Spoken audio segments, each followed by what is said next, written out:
My name is Emma Carter, and I always knew my parents valued wealth and status above all else. I just never thought they would turn against me because of it. When they canceled my engagement party just days before the event, they swore it was about the cost, but the truth was much uglier. It wasn't about money. It was about power, control, and a man they deemed unworthy of our family name. But what they didn't know, what no one in that room knew, was that the man they had dismissed so easily was about to change everything. And by the time they realized their mistake, it would already be too late. "What do you mean you canceled the reservation?" I gripped my phone so tightly my knuckles turned white, stepping away from my desk at work to find a quiet corner in the hallway.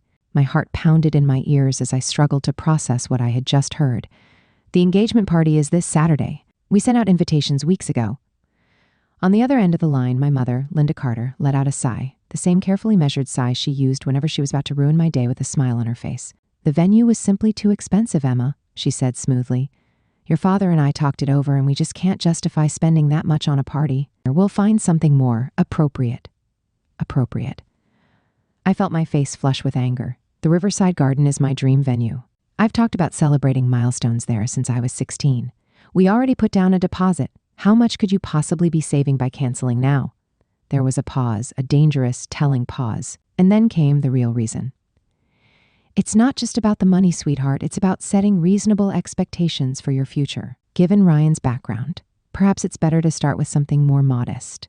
I felt like the ground had just disappeared beneath my feet. His background. They weren't canceling because the venue was too expensive. They were canceling because they were ashamed of Ryan. My grip on the phone tightened. "Are you serious right now?" My voice was eerily calm, even though my entire body was shaking. "I know this is difficult for you to hear," my mother continued, her tone soft, condescending. "But we only want what's best for you, darling. A marriage should be balanced. Ryan is a good man, but..." I hung up. Not because I was done talking, but because if I heard one more word, I was afraid I might scream. My name is Emma Carter, and I have spent my entire life proving that I am not just the daughter of James and Linda Carter. Despite being born into old money, privilege, and a last name that could open doors in this city, I built my career without my father's influence, without his connections, and without a single cent from my trust fund. I paid my way through school, worked insane hours to land a job at one of the most competitive architectural firms in the city, and even bought my own condo, something no one in my family had ever done without financial help. And I fell in love with Ryan Walker. Ryan didn't come from wealth. He grew up in a small town, raised by a father who was a high school teacher and a mother who worked as a nurse. No family fortune, no private schools, no fancy last name, just pure, raw talent. He put himself through college on scholarships, built a brilliant career as a software engineer, and was in the process of launching his own startup. He was smart, kind, genuine, everything my parents had spent their lives pretending to be. But all they saw when they looked at him was a man in an old Honda, wearing a simple button-down shirt instead of a designer suit. And that was enough for them to decide he wasn't good enough. Still, I had let myself believe that one day they would see him the way I did. That one day they would understand that money wasn't the most important thing in the world. But today, they had made their stance perfectly clear. As I stormed back to my desk, my phone buzzed with a message. "Sophia, Mom just told me about the venue." So sorry, but silver lining, she upgraded my birthday party to make up for the family embarrassment. Isn't that great? I stared at the words on my screen, reading them once, twice, 3 times. And then it hit me. They hadn't canceled my engagement party because it was too expensive. They had canceled it because they were embarrassed of Ryan, embarrassed of me. And somehow that wasn't even the worst part. Because the party they had just canceled, they had given the venue to my sister instead. I sat in my car outside my parents' estate, gripping the steering wheel so tightly my fingers ached. I should have known. I should have known this was never about money. I should have seen it coming the moment they insisted on handling the engagement party themselves, making sure everything was perfect on their terms. But even knowing the way my parents operated, I had never expected this level of betrayal. Before I continue this story, I want to connect with you, my incredible viewers. Where are you watching from? Drop your country's flag in the comments below. And hey, I know some of you might be watching this alone, feeling unheard, unseen. But I want you to remember right now, at this very moment, I'm here, telling this story with you. So no matter where you are not alone. Now, let's get back to what happened next. Taking a deep breath, I stepped out of the car and walked up to the grand double doors. My parents' estate was as impressive as ever, Polished stone driveway, a perfectly manicured lawn, and a house so large it could fit my entire apartment inside it twice over. But none of that intimidated me anymore. I pushed open the front door without knocking, the scent of fresh flowers and expensive perfume hitting me instantly. Laughter floated from the sunroom, a party planning session. I followed the sound, and when I stepped into the room, the sight in front of me made my stomach turn. My mother was standing at the center of it all, gesturing to a beautifully arranged seating chart for a party that was supposed to be mine. A florist was laying out delicate floral samples, a catering team was passing around samples of champagne-infused hors d'oeuvres, and my father's business partner was nodding approvingly at the table layout.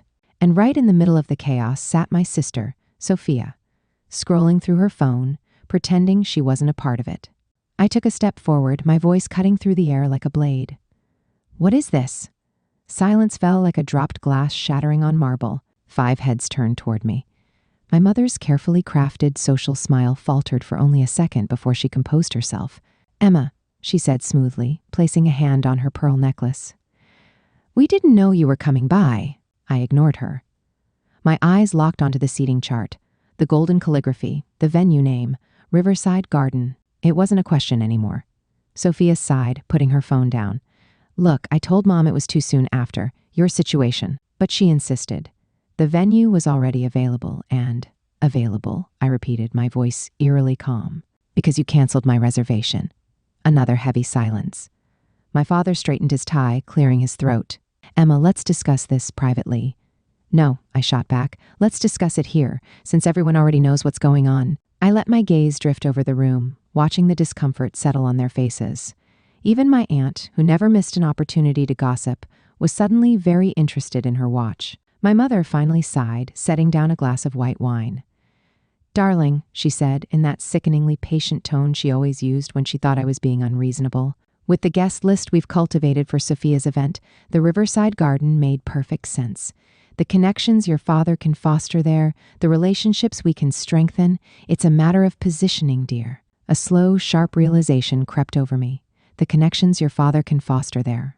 "That's what this is about," I said, my breath coming fast. "It was never about Ryan, or me, or our wedding. It was about what benefits you the most, and you decided that an over-the-top birthday party for Sophia would bring more prestige than your own daughter's engagement." My mother opened her mouth, but before she could speak, I turned to my father. "And you," I said, my voice sharper now, angrier. "You're the one who told me that Ryan wasn't good enough, that he had nothing to offer." My father gave me the same calculating stare he reserved for boardroom negotiations. He sighed. "Emma, we've been patient with this phase of yours. The job at that small firm, the apartment instead of a proper home, and now Ryan." The way he said his name made my blood boil. My voice hardened. "What does Ryan have to do with this?" My parents exchanged a glance, the kind of glance that always came before a brutal truth they felt obligated to share. Then my mother smiled, the way only she could smile while delivering a knife to the gut. "He's just not suitable, dear, not for someone with your background." I felt the words before I heard them. The impact, the weight, the final confirmation of everything I had feared. My father crossed his arms, nodding. "He's a nice man, but he has no ambition, no family connections, nothing to offer. Except love, respect, and support," I cut in, my voice rising. "Things that actually matter." My father's expression darkened. "Marriage is a business as much as it is love, Emma. A successful life is built on the right partnerships. If you can't see that now, you will one day." Something inside me snapped. For so many years, I had tried to be the daughter they could be proud of while still living life on my own terms. I thought, if I worked hard enough, proved myself enough, succeeded enough, they would finally respect me for who I was. But that had never been the case, because respect was never what they wanted. They wanted obedience, control. And today, they had made their choice, so I made mine. I looked at Sophia, who for once looked uncomfortable under my gaze. "Are you really okay with this?" I asked her. "Are you really okay with the fact that they're trying to manipulate your life, just like they tried with mine?" Sophia hesitated for only a second before shaking her head.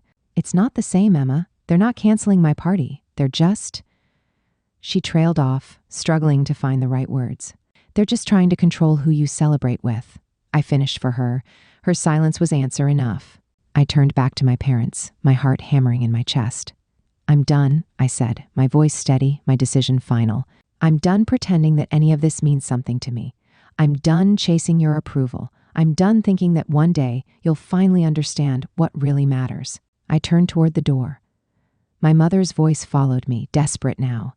Emma, don't be ridiculous. We can fix this. I didn't even turn around. You broke this, I said, and I'm not waiting around for you to pretend to care again when it suits you. And with that, I walked out. For the first time in my life, I didn't care what they thought. I had wasted years waiting for them to love me unconditionally. But now, I saw the truth. Their love had always had conditions, and for the first time, I was finally free. That night, I sat on my apartment floor, knees pulled to my chest, staring at the dim city lights beyond my window. I should have felt relieved, like I had finally freed myself from their control. But all I felt was rage. Rage that my own parents had dismissed the man I loved without ever truly knowing him. Rage that they had spent my entire life measuring success, love, and even family by status instead of character. And rage that I had let them. Ryan sat beside me, his fingers laced through mine, his thumb brushing slow circles against my skin. He hadn't spoken much since I told him what happened. He hadn't needed to. I thought they'd at least try to get to know you, I said finally, my voice raw. I thought family mattered more than money. Ryan let out a quiet breath. Some people can only see value in things they already understand. I turned to him, studying his face. The man they had so easily dismissed. The man who had built his career with nothing but his mind, his discipline, and sheer force of will. A man worth 100 times more than any of the shallow, empty suits they paraded around at country clubs and galas. And suddenly, the idea came to me. We're throwing our own engagement party. Ryan blinked. We are? Yes, I said, determination rising like a flame inside me. But not like theirs. No rented-out luxury venue, no overpriced catering, no image management, just us. Our friends, the people who actually care. His lips curved into a slow, knowing smile. I like it. Within 48 hours, I had everything arranged. A beautiful rooftop at a local brewery, twinkling lights strung between wooden beams, live music, an open bar, and a guest list of people who actually mattered. People who had supported me for me, not because of the family I was born into, and for the first time since the entire disaster started, I felt excited. Then, on Friday morning, just one day before our party, my phone rang. Sophia. I hesitated, then picked up. She didn't waste time. Mom invited the Hendersons to my party, she said flatly. I stiffened. As in Jonathan Henderson? Jonathan, Sophia's ex-boyfriend, the one my parents had adored, the son of a powerful banking family, the one they had always wanted Sophia to marry before she broke things off to date Brad, a pharmaceutical sales rep they considered beneath her. Sophia let out a humorless laugh. And that's not even the best part. She told Brad the party was canceled due to family issues. I closed my eyes, rage washing over me all over again. She's doing to you what they did to me.